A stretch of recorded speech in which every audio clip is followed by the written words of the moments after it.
Everybody, Raven fans, Oriole fans, thank you for joining us for our final regular season version, at least, of our instant reaction.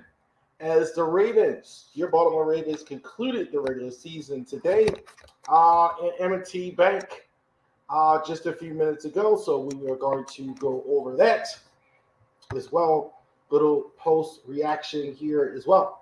So let's get the business out of the way. We always, as we start, Genesis Notary Services.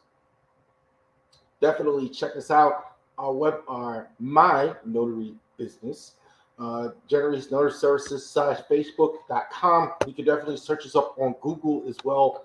Genesis Notary Services, Winchester, VA. So this is just for you Raven fans out here in the Shenandoah Valley. Definitely you can check that out when you go ahead and get that squared away there. Also to ravorisports.company.site. We may have a Ravens Super Bowl. So you could get those jerseys. I know I'm going to be in my jersey. I'm going to get a brand new jersey right fresh from the website on there. Definitely check that out as well. And on Super Bowl Sunday, we are going to have a stream. We're going to be announcing our giveaway on Super Bowl Sunday as well. We're going to be streaming at 4 o'clock on Sunday. Again, if we are in it, and it looks like we could be this year, we're definitely going to be streaming for a while. So we're going to get to know each other on the Super Bowl Sunday during the Ravens game. All right, let's go with the Ravens today. 17-10.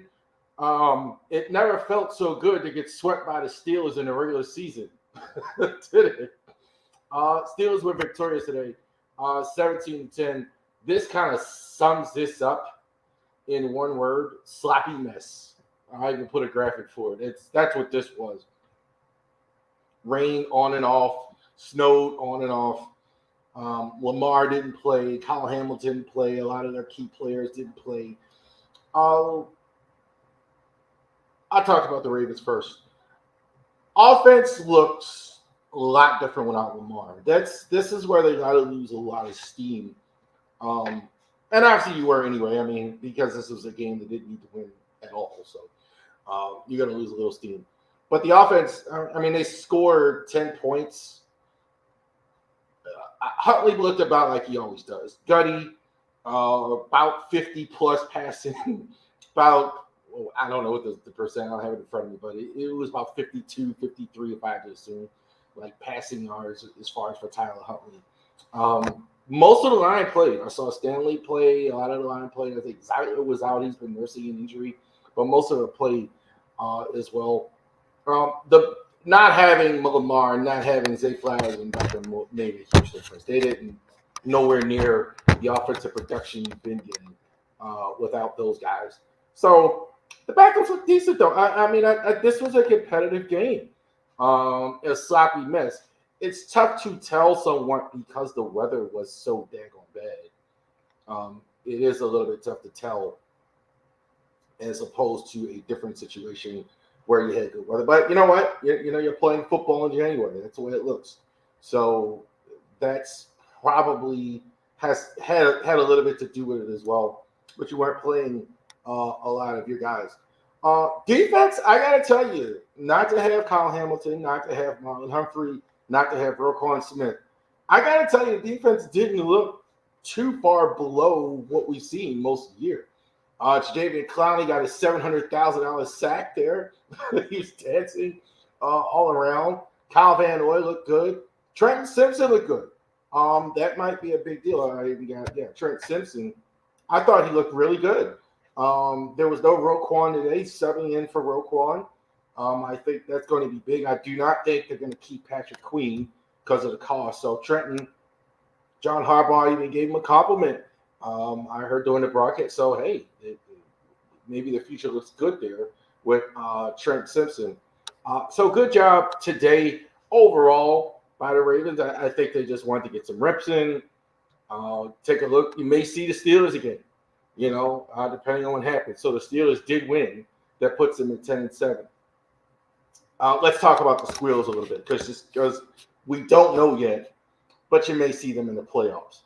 Their offense is terrible. I mean, it's been terrible all year long. Mason Rudolph at least moves them a little bit, which is probably the right thing. Like they're not at least he's going to give you something. 15 points, 17 against a good defense. I mean, they didn't do that much. I mean, they did okay today, but they moved it some. He's at least giving you something.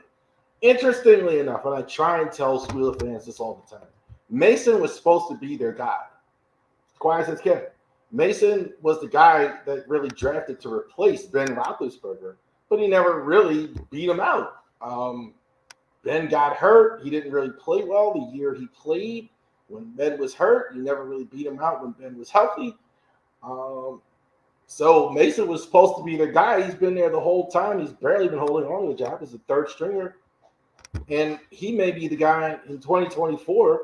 We'll still a little early to tell, but 2024 season they may be going with.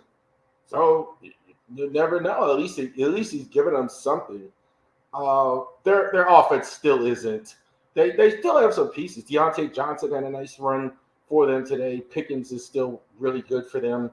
Najee Harris has actually looked a little better since the last game. The first time they played, Jalen Warren severely outplayed Najee Harris as well. Mike Thomas probably saved this job. I see a little less. They were a little off him a little bit. But I mean, it was a while there. They were really on time with him. But hey, he won 10 games. I mean, not pretty, but 10 wins is 10 wins. So they may get into the playoffs.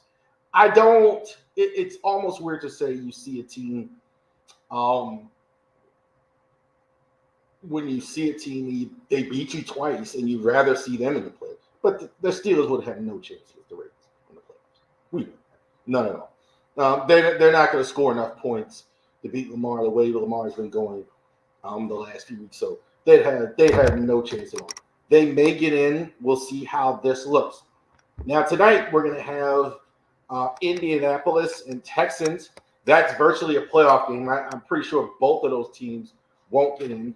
We will see how that goes. Steelers need the Jags to lose and the Bills to lose to go ahead and win. So as I projected, my thought is that's not going to happen. But they're not going to have the Steelers in the playoffs. I don't think the Jags are going to lose, but you never know. This last week, a lot to play for. Teams playing for pride. You never know what Tennessee might do. You never know what Buffalo. You never know. So we'll see what happens there as well. Going into the playoffs, Cleveland, I think, is the one team for me I don't want to see. Flacco really doesn't lose much in the playoffs. He's been looking really good. Their defense is the only defense, I think, in the entire AFC that can match really what the Ravens do. That's probably the one team, if there is a team I'm worried about. Some people have said Buffalo. I'm not that concerned. I'm not that concerned with Buffalo, the way the Ravens have played. Strategy also today to not play guys. I don't know if that was the original idea, but I think a couple things did happen. I think what happened was there was the weather. You had snow and rain and sleet, and it's not ideal for players to be playing in this at all. I think that factored in. And also, too, they were banged up all of a sudden the last few weeks. Kyle Hamilton has been hurt. Kyle Hamilton had some injuries. Marlon's been fighting injury all year long. A lot of guys have been fighting injury. And so they just made the decision, okay, so we're going to be missing guys anyway. You know what? Let's just not do that. So Ravens, successful today in ending the season, not winning the game. Steelers win 17-10. They're on to the playoffs. So we're going to go ahead, and next time we do one of these instant react videos is we're going to be doing it in the divisional rounds of the playoffs. We don't know the opponent yet. We don't know who else is in the playoffs yet for sure. So you're going to have a wild card weekend next week that the Ravens will not be participating in. And we're just going to have to wait and see who comes out of that wild card round to see what happens with the Baltimore Ravens as far as in the playoffs as a number one seed. All right, let's go. Let's get the Super Bowl on. Thank you for joining us here on the Ravery Sports podcast for fans like me. Like and subscribe to all of our content here as we go. Also, too, as we go into the playoffs and the offseason, we are here all the time. So we're not just a Ravens. I've been asked that a couple of times. We're not just a season. We're here during the regular season, etc. We'll be here during the playoffs. We'll be here during the offseason talking Ravens and Orioles content. Thank you for joining us. You have a great rest of your day.